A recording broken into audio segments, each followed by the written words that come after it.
शेवटचं गाणं. नमस्कार सगळ्यांसाठी. नमस्कार. नमस्कार सर्व शिक्षक, पालक, विद्यार्थी. प्रचंड मंडप भरलेला आहे. अजूनही कार्यक्रम छान छान सुंदर शिल्लक राहिलेले आहेत, पण एक स्नेहसंमेलन प्रमुख म्हणून आपल्याला धन्यवाद देणं तेवढंच गरजेचं वाटलं. पालकांना आपल्याला माहितीच आहे की अध्यापन आणि अध्ययन म्हणजे शिकवणं आणि शिकणं या शिक्षण प्रक्रियेतल्या महत्त्वाच्या दोन बाबी आहेत. पण या दोन महत्त्वाच्या बाबी करण्यासाठी अभ्यासातून विरंगुळा म्हणून सहशालेय उपक्रम घेतले जातात. या सहशालेय उपक्रमापैकीच गॅदरिंग किंवा स्नेहसंमेलन हा त्यापैकी एक घटक आहे. अर्थातच शाळा ही फक्त शिकवत नसते, तर शाळा विद्यार्थ्यांचा सर्वांगीण विकास करत असते आणि सर्वांगीण विकास करण्यासाठी अशा कार्यक्रमाची अत्यंत गरज असते. नवीन एक फॅट निघालेलं आहे की 10वी नंतर इंटिग्रेटेड कोर्स. पण मी काही थोडंसं संशोधन केलं असं दिसून आलं की इंटिग्रेटेड कोर्समध्ये फक्त 1% मुलं सक्सेस होतात. 99% मुलांना सहशालेय उपक्रम असलेली शाळा आवश्यक असते आणि तरच त्यांचं पुढचं शिक्षण व्यवस्थित पार पडतात. म्हणून पालकांना विनंती आहे की सहशालेय उपक्रम जिथं होत असतील अशाच ठिकाणी आपण आपल्या मुलांना प्रवेश घेतला पाहिजे, तरच अभ्यासामध्ये विरंगुळा होईल.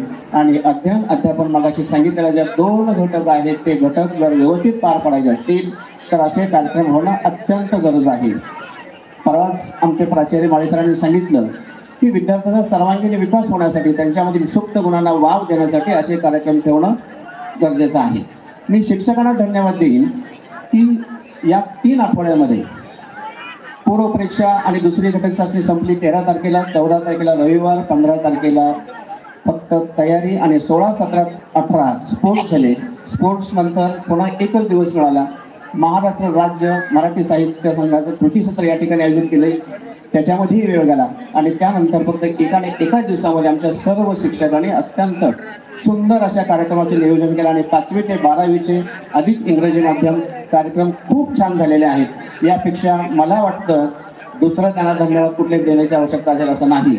माळी सरांनी परवा सांगितलं की ते एका सिनियर कॉलेजमध्ये चीफ गेस्ट म्हणून गेले होते, पण सिनियर कॉलेजच्या कार्यक्रमापेक्षा आपले सर्व कार्यक्रम 5वी ते 12वीचे सगळे कार्यक्रम अत्यंत दर्जेदार झालेले आहेत. आणि म्हणून शिक्षकांना आणि कमी कालावधीत विद्यार्थ्यांनी तयार केले त्यांनाही सगळ्यांनाच धन्यवाद देतो. आणि पालकांनी गेले 3 दिवस खूप चांगलं सहकार्य केलेलं आहे, त्या पालकांनाही खूप धन्यवाद, आभार देऊन मी इथं थांबतो. जय हिंद, जय महाराष्ट्र.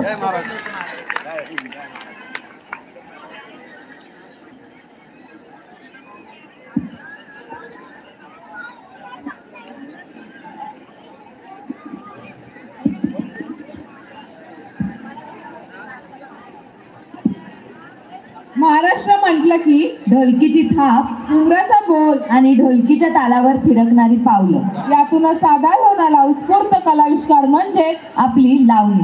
अशीच ठसकेबाज लावणी सादर करण्यासाठी येत आहेत आपल्या कोरिओग्राफर पल्लवी पाटील यांच्या विद्यार्थिनी म्हणजेच आपल्या शाळेतील विद्यार्थिनी तन्वी जाधव आणि खुशी चव्हाण. चला तर जोरदार टाळ्यांनी आपण त्यांचे स्वागत करूया. रेडी